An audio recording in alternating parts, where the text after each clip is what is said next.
Right, it's been a rough week for high net worth individuals in South Africa. I'm talking taxes. Yes, the budget comes out and it turns out that 45% top marginal rate, investment trusts and companies also being taxed through the roof, and then companies, the hike in dividend withholding taxes, my God, from 15 to 20%.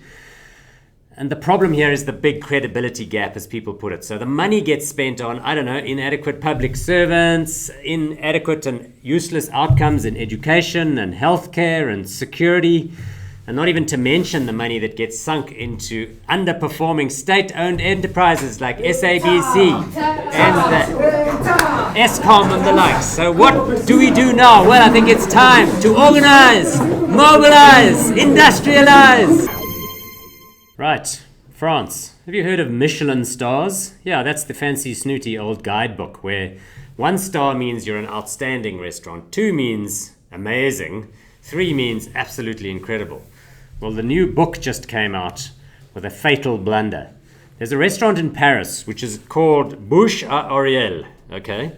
Kind of restaurant that serves things like calf's brains and lobster flan. I don't even know what that is. In any event, a restaurant with exactly the same name in another town across France called Bourges, scruffy place, industrial, they gave the star to that restaurant simply because why? It has the same name.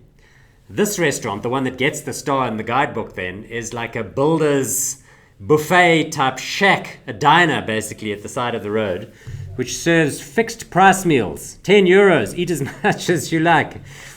Anyway, the guidebook comes out and here's your problem. I mean, it's in a book form to start with. This place, absolutely overwhelmed ever since then. Cheap and cheerful. Meanwhile, the place in Paris, unrecognized. Here's another story from France.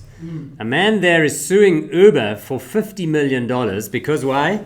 Because his trip notifications went to his wife. So here's what happened. He logs in on her phone to Uber once. And from that moment on, all his trips, including the ones he logs on his own mobile phone, are going to her, the trip notifications. Then it turns out he's busy having an affair. So then she finds out because she's like, why is he going there at this time of night? Now he says it's Uber's fault and he wants to sue them for $50 million. Get out of here. That's a user error. Right, 3 thieves in London climbed into a skylight at the top of a warehouse, lowered themselves down, and stole 160 dusty old books worth $2.5 million. What? You're right, that doesn't sound right. I'm sure it's supposed to be 2.5 million books worth $160. Sounds about right. Yeah, that's the one. Mistake.